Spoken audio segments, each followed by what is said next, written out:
Oh boy, do we have a different video for today. Yate, good afternoon, guten tag, bonjour, yeah, hello, I don't know. This is freaking cringe. What am I doing? This is gonna be a different video than what I usually do. It's gonna be more of a review, I guess. So, I've recently played the first Descendant, and I've had some thoughts on it. Kind of want to jump on this bandwagon before it's fully departed. I'm usually not very good at that stuff. I promise. I'm still working on, other things, but... So, the first Descendant, I was able to play the beta that came out a few days ago.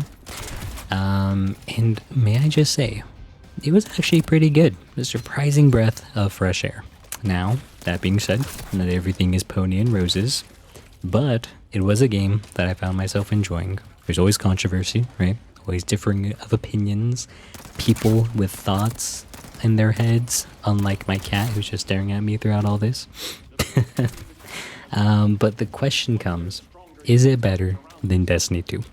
Full disclosure, I probably wouldn't have even played this game if it wasn't for like the DDoS attacks that Bungie was undergoing this weekend. Like, for reals, T-Vision, Dad and I, we hopped in under the impression of playing the Grandmaster Nightfall. That did not work. Alright, but onto the game. So, I've played about 9 to 10 hours of the game so far. In that time frame, I've managed to pretty much complete the first and second areas of the game using 4 different Descendants, which are basically like lit characters you unlock through the game, which, by the way, is much thanks to the plethora of free currency they give you for playing the game. So that's very nice. I was able to, try a few different things, get some good gameplay. Hopefully that's showing up over here all right. So I'm not a professional at the game, right? 9 to 10 hours, that's pretty good. For me, that's pretty good. I don't usually play a game that long if I don't like it, to be completely honest. I've got a pretty good idea of what the game has to offer at this point. At least in terms of like what's been released in the beta. I have Master Rank 7 and level 20 plus on pretty much all the characters I've gotten. Granted, that's only like one survival wave run, but still, I mean, at least I've unlocked all their abilities. So, I've got a pretty good idea, right? It was fun, and if the developers play their cards right, I can see myself trading Destiny 2 for the first Descendant. I know, right? Big exclamation marks, solid snake, insert audio noise. What? You're crazy. Hear me out, alright? I will say, right? Full disclaimer, full disclosure. My cat right here to bite me if I'm lying, right? Don't do it, Mira. Oh, she did it. Anyways, I'm not lying, alright? Destiny 2 for me has pretty much run its course. I've been playing the game for over a decade. I own Destiny 1 on the PlayStation 3 and then to the PS4 all the way up to PlayStation 5 and current. That's like from Destiny 1 vanilla all the way to Lightfall, Season of the Witch, and then on to the first or the final shape. So I've got like thousands of hours sunk into Destiny right now for me. It's a bad habit.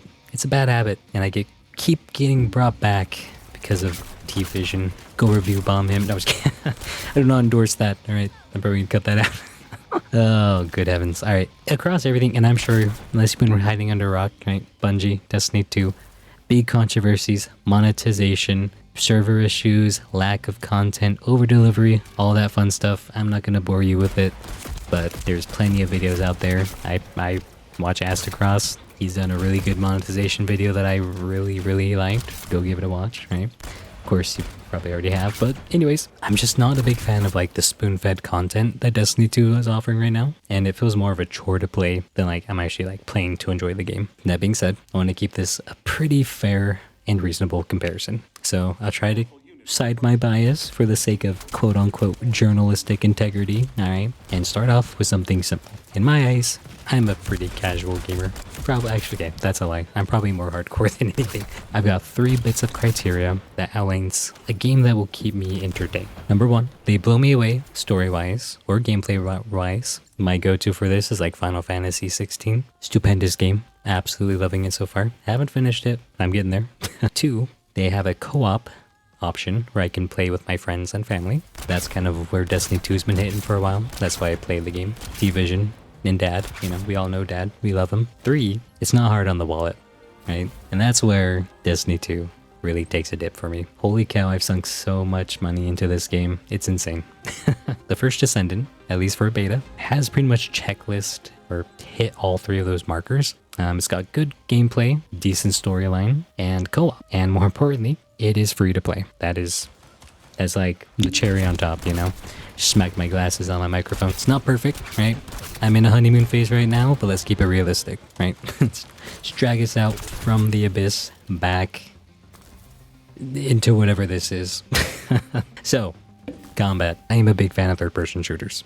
Not everyone's cup of tea, but it is what it is. Comparison-wise, obviously, there's gonna be some difference. Destiny 2 is a first-person shooter. The first Descendant is a third-person shooter. And they're both nice. One thing I can't fault Destiny for is that its gameplay is good. You know, it's nice, it's relaxing, it feels good, it feels great, it's polished for the most part. And the first Descendant pretty much feels the same way. Two different sides of the spectrum. Venn diagram, there's probably some comparisons in there, but I'd say overall, one over the other, I think they're both distinct enough that I wouldn't choose one. But one thing I did want to mention, because it grinded my gears every time I played the game, the first Descendant melees, right? It feels more like they it was like an obligatory thing. It didn't feel like it was built into the combat system. For better explanation for anyone who may not have played this game, my cat just sat on my mouse. Thanks, Mira. Appreciate it.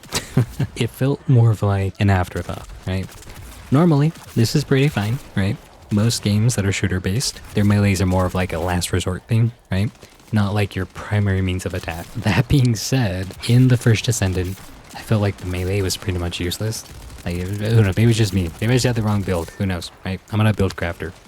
Point being is that it's like, even if I could melee, it felt like it was only really useful if I was way over leveled compared to my enemies. Or like I've already dumped a mag and the person's like 1 HP, you know? And I just slash him as like just what I do. But so the way it works, you got your base melee, which is on a charge timer, and then you've got your weaker melee. First melee does the most damage, to be honest, not that great. And then uncharged melee does even less damage. I feel like that's something they're definitely gonna have to tweak before the game comes out, but it is something just to keep in mind. Small thing though, small nitpick there, not the worst thing. I will say, the game does have a grappling hook, which feels really nice. The combat is very fluid, and it's as paced as you want it to be. For example, one of my favorite characters, and the one I primarily mained, was Bunny. She's a very movement-based character. Probably have a lot of gameplay of her on here. She's primarily speed, right? Like, that's her big thing. It was nice. And Dad, who's more of a slower-paced gamer, I think he enjoyed it too. So it's very much a pick-your-own-pace type of combat, which is nice. So it accommodates more hardcore gamers like myself, and then the more casual gamers. On to build crafting. I'm not a build crafter. This section's really short because pretty much what I put is I opened it up, I looked at some mods, I said, wow, that's a lot of things, and then I hit auto equip. And that's pretty much what I've done the entire 10 hours that I played the game, right? Not a big build crafter. If T-Vision's video is out, I recommend going over to him. He probably has more insight into that. He's a big build crafter dude. I get my builds off of the internet. I go to YouTube, Destiny 2, doesn't matter. I just look it up. I'm like, okay, that sounds good. Slap it on. Looter shooter. That is one thing where the two games their Venn diagram starts to like mold into each other, you know what I mean? Destiny 2's loot is more role-based, it's more perk-based. Your light level is gonna pretty much stay relatively the same. You're mainly going for roles, right? Different perks on different weapons that are like quote-unquote meta. In the first Descendant, I keep trying to say the final destination. Don't know why. Never watched that movie. Keeping it super simple. Monkey brain, first Descendant, lots of loot. I see loot, I pick it up, higher DPS, dopamine release, monkey brain happy. Monka. The neurons, they tingle, you know what I mean? Now, one thing that was brought up, and maybe T-Vision will go more into this, is that some of the items can be really hard to see. There's a lot of them, and there's a lot of ammo. Like, there's a lot of ammo on the ground.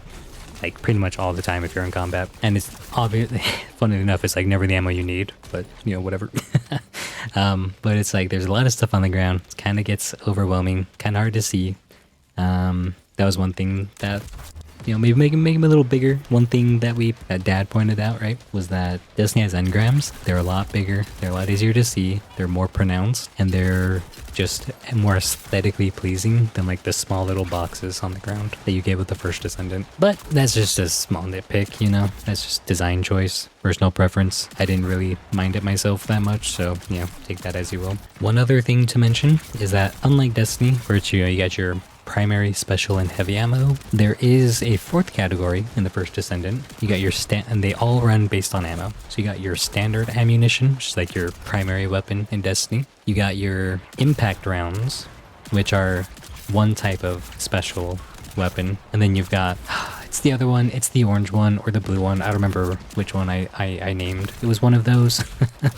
And that's the other type of ammunition. And then those weapons have their own types and whatnot, right? And then you've got your heavy ammunition or your impact. Are those called impact rounds? I don't remember. Like heavy impact rounds or something. Beats me. Point being is that there's 4 different types of weapons in the game. All with their like subcategories. Like get your submachine guns, your auto rifles that are like your standard ammunition. Got your hand cannons, pulse rifles, scout rifles, which are your special ammunition types. You got your shotguns and snipers, heavy sniper rifles that are your heavy hitting or your heavy weapons, right? So that's nice. Having a fourth category just feels nice. Gives you a bit more way to play, you know, like you don't always need a standard weapon. You don't always need a blue ammo weapon or an orange, orange ammoed weapon or purple ammoed weapon. You just go for what you want, right? It's nice. It's good. I like that. On to the aesthetics, right? So personally, and this all comes down to personal preference, right? I think the game looks pretty good. I found myself just kind of stopping, taking in the view, you know. The architecture's pretty nice. It's got your post-apocalyptic normal stuff, you know, for this story. The tower looks pretty good. My only critique of that, I would say, is that it's not extremely detailed and it almost feels like there's just something more to be desired. Could just be like how empty it feels. For example, unless you're in a mission, enemies are just vacant from the area, which can be a little weird. It like just makes it feel really quiet, you know? Like unlike Destiny 2, like, you know, you're walking around and you have patrols that spawn in and just normal general enemies. You don't really have that in the first Descendant, at least from what I've seen. Maybe that changes later on, I don't know. But like early on, it's like you're clearing an entire area. Unless you're in a mission, there's nothing there. Small critique, but it's worth mentioning. Oh brother, and here we go on to character design.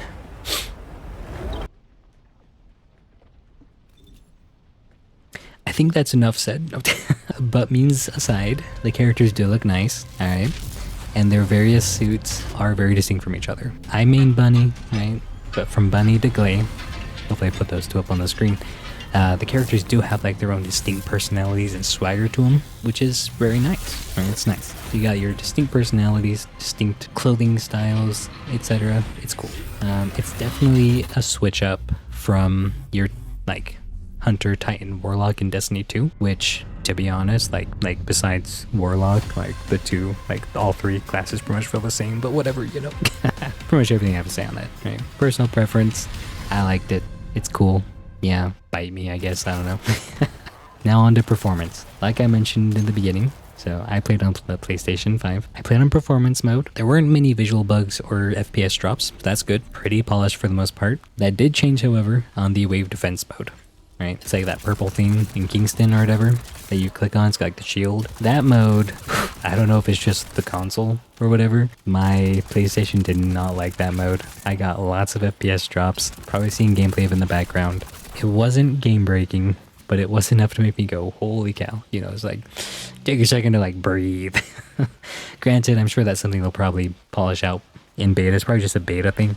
So hopefully that's something worked out for the full release of the game.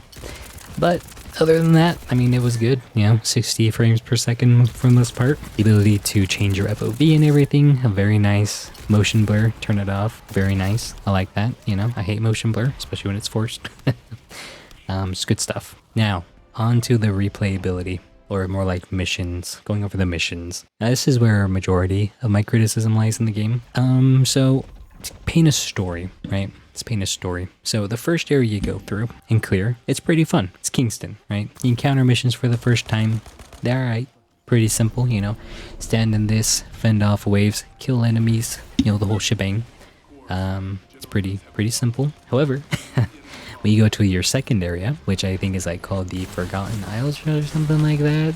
I'm gonna have to like double check on that. Anyways, you get your second area and you realize, oh boy, these are the same missions with different enemy types. And the worst part is the area is bigger. It's a lot bigger. And so it's like about halfway through repeating those missions in just like pretty much a new desert area, which is the second area. It got very monotonous very quickly.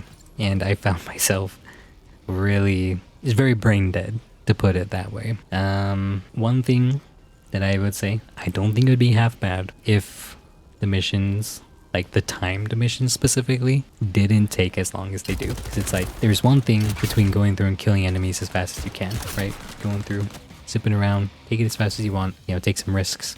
It's another thing to sit in one area for 5 to 10 minutes, securing an area, expulsing a virus, right? As waves of enemies slowly spawning. Kinda lame, to be honest.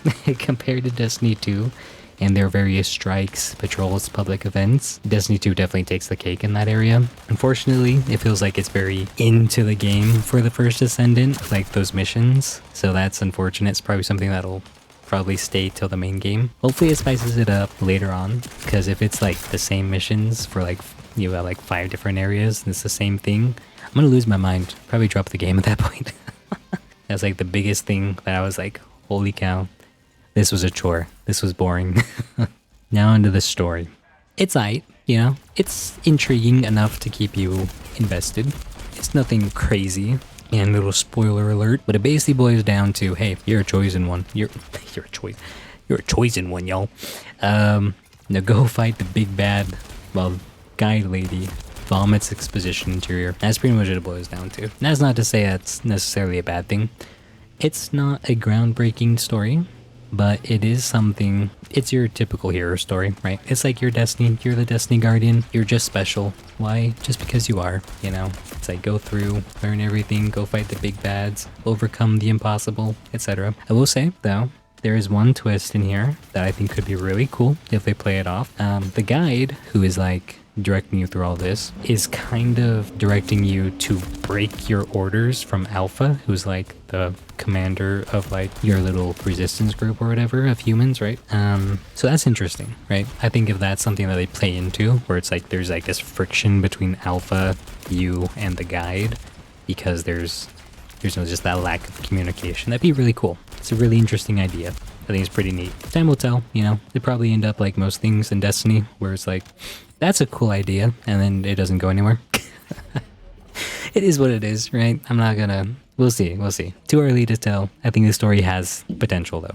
Oh boy, and now comes to the fun stuff. Monetization. So, this would be what I would call my make it or break it portions of this game. I mentioned earlier that I'm pretty much basically weaning myself off of Destiny 2, right? Once the final shape drops and that light versus darkness saga concludes, over like the decades that it's been going on, I'm pretty much done, right? This decision I personally made after realizing just how far deep into the sunken cost fallacy I've been sunken into.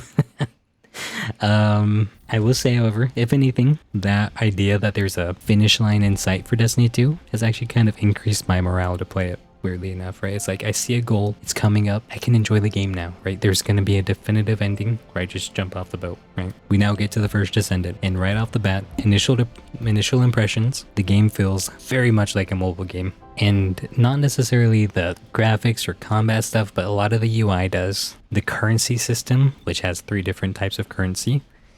One, I believe, would be a paid currency, which was something you could use to purchase certain cosmetic items. There was the in-game currency, like credits. It was like your dollars and your gold coins, you know? Yeah, like millions of those types of things.